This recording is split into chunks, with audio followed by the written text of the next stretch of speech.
Et je vais mettre en marge. Allez, non, mais je vais faire un, deux, trois, quatre. Ah oui, d'accord, alors je reste. Il est simplement blessé au sein de la table. Donc on va peut-être ouvrir tout de suite le débat de façon à ne pas perdre de temps. On a eu différentes appréhensions de l'espace, avec effectivement une perception de l'espace, d'un espace clos qui fait partie des clichés et des tentatives de ligne de fuite, aussi bien par la tentative de participation dans des espaces différents comme Strasbourg et Lyon. Et on a vu avec Bruno cette approche de l'archive ordinaire qui est elle aussi une ligne de fuite pour contre les clichés que l'on peut avoir. Donc je ne sais pas qui. Est-ce que questions se dessinent dans la salle? Qui veut prendre la parole?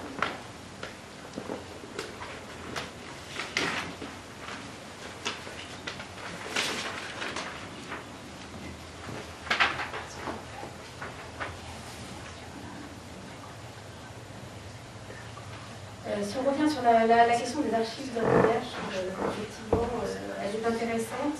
Peut-être qu'on peut faire le lien avec la première interaction de ce matin.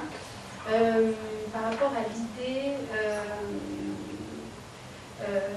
qu'en fait, ces archives ordinaires viendront une représentation qu'on peut peut-être voir de prime abord, d'un voyage, en fait, on peut l'aborder à travers l'idée du voyage, de ce topos du voyage, qui donnerait une perspective étrangère en quelque sorte. Comment l'ordinaire, je pense par exemple à Stanley Cavell, dans l'idée de l'étrange inquiétante, tu vois, tu vois. Est-ce que cette perspective de l'étrangeté n'est pas un moyen justement d'aborder l'ordinaire du face de la banlieue?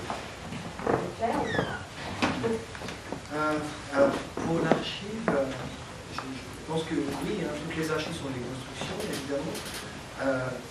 L'archive n'est jamais finie, elle n'est jamais fixe, elle évolue constamment. Et j'ai trouvé assez intéressant de voir donc, la richesse de cette archive de cette association Africa, où j'ai trouvé donc ce CD, mais j'aurais pu également vous montrer un bulletin qui a été créé par cette association, qui milite donc pour les droits des femmes, pour les droits des immigrés. J'aurais pu aussi vous montrer d'autres dessins et vous faire écouter aussi des chansons qui reviennent sur le passé un peu noir de la France, qui est tombé un peu dans les oubliettes, le 17 octobre 61 par exemple, etc. Donc effectivement, le fait de parcourir des archives personnelles ou des archives associatives permet de suivre un nouvel itinéraire, pour la métaphore du voyage, que celui qui peut nous être proposé par des grands tours opérateurs comme peuvent être l'État, et qui nous guident, notamment à la Courneuve, dans certains rayonnages pour penser la question de l'immigration, du passé colonial, de l'exploitation des ouvriers. Et le fait de consulter donc des archives d'ouvriers qui ont vécu à la Courneuve et qui ont écrit, par exemple, comme le Grain du Minerval,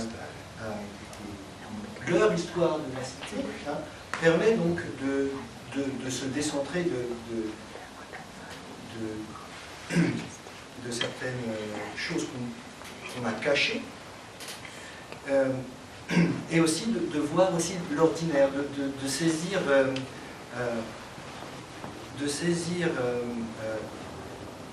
le temps dans une épaisseur plus importante que celle qui nous est présentée ponctuellement par des médias ou par certains artistes, par certains médias, et qui sont de manière ponctuelle et qui mettent l'emphase sur le spectaculaire, le sensationnalisme, et qui tentent d'opérer des clivages entre banlieue et centre. On peut aussi peut-être voir à travers ces marches participatives, aussi bien à Lyon qu'à Strasbourg, un retour vers les pratiques ordinaires. Est-ce que c'est pas ce qui est aussi préconisé, si on veut essayer de faire le lien aux pratiques du jardin, je pensais. Tout dépend des groupes qui incarnent ce type de pratique. À Strasbourg, il se trouve qu'il y a une dynamique de ce type-là, parce qu'effectivement, il y a des acteurs qui les portent. Mais je dirais, bon, disons que la rénovation urbaine, pour moi, elle ouvre des possibles. C'est ça l'intérêt majeur de la dynamique de la rénovation urbaine. Finalement, ça ouvre tout un ensemble de possibles, tout en bien sûr en indiquant une voie qui est une voie tracée, mais qui finalement est complètement traversée par des routes de travers, des petites ruelles de travers qui sont celles des associations, des groupes locaux, etc. Et il se trouve qu'à Strasbourg, il y a toute une problématique verte qui est portée à la fois par la municipalité, par des associations, et donc la question du jardin prend pied parce que il s'insère dans une dynamique qui est déjà assez porteuse là-dedans, mais bien sûr en détournant complètement par rapport à celle qui est la route tracée de la rénovation urbaine. Moi aussi j'aurais quelques questions à poser, mais justement par rapport au lien avec vos deux interventions, finalement, la question de la participation se réinterroge par rapport à peut-être une phase descendante, top-down, on impose la participation et la concertation par rapport à un cadre politique et qui ne prend pas forcément au local dans la mobilisation que l'on peut faire au local.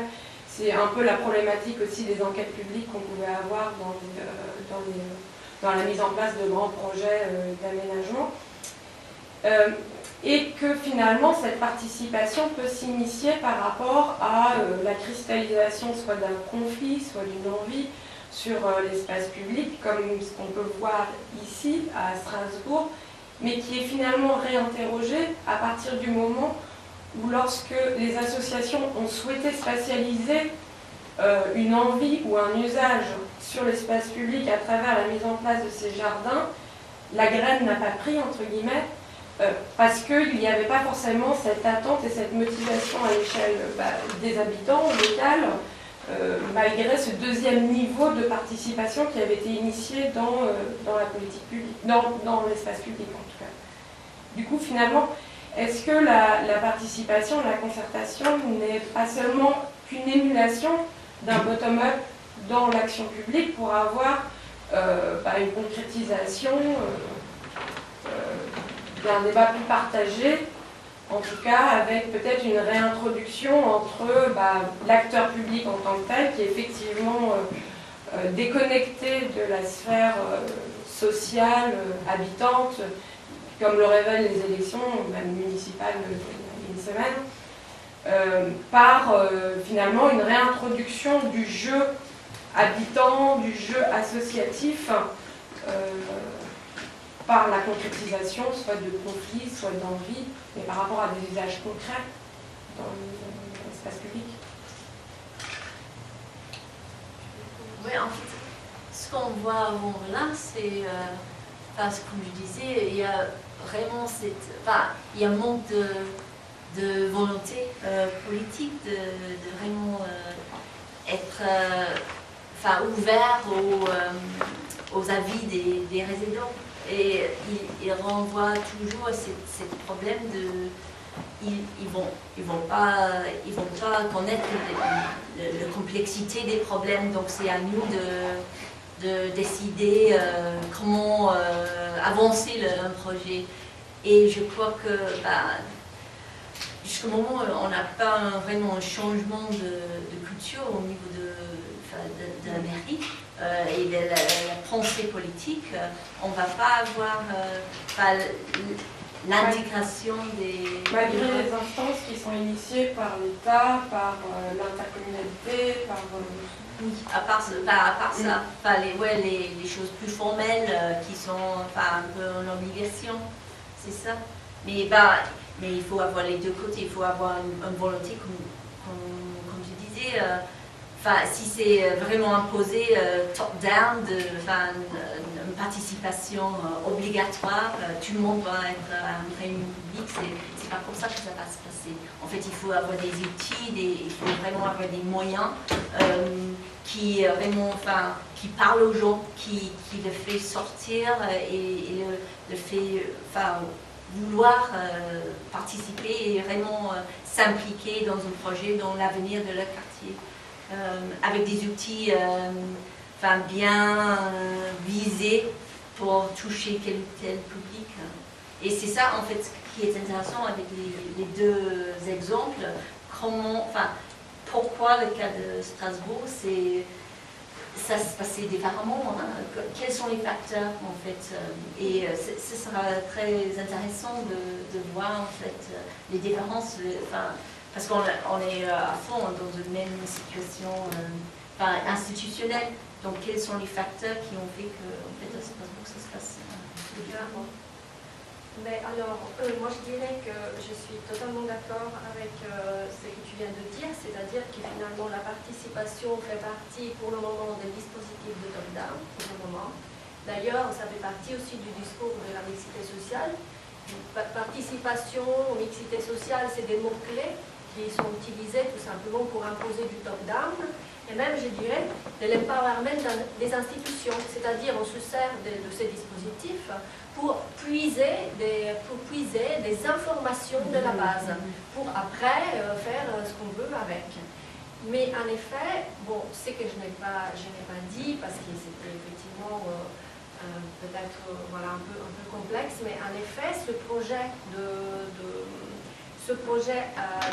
jardin que je vous ai présenté, il est vraiment parallèle à la rénovation urbaine. C'est-à-dire que bien que dans le quartier il y a la rénovation urbaine n'est pas du tout dans ces lieux-là. C'est-à-dire elle viendra dans un an, dans ces lieux-là, mais les associations qui sont présentes depuis 2005 et qui bénéficient aussi bien sûr de crédits de la politique de la ville, ils ont remarqué en effet que dans les parties rénovées, ils n'ont pas vraiment de droit et ils n'ont aucune liberté d'action. Et alors du coup, suite à ça, elles se sont installées dans l'autre endroit pour, quelque part, poser justement des graines qu'ils n'ont pas pris, mais qui ont pris aussi pour d'autres côtés, mais ils ont initié une dynamique avec l'espoir de pouvoir perturber la rénovation urbaine à venir. Parce que la rénovation urbaine dans ces lieux-là viendra seulement dans un an, dans 2 ans, peut-être, oui, sans doute même. Et alors, c'est sûr qu'en posant des choses avant la rénovation, peut-être que la rénovation pourra enfin se heurter à une réalité qui émerge de la base, même avec une complexité, comme je l'ai présenté, qui montre que finalement un processus participatif est vraiment quelque chose de très complexe et que tout d'abord, il faut déterminer les enjeux des uns et des autres. Là, il se trouve que les enjeux associatifs sont conflictuels. Mais à voir comment on résout cette conflictualité.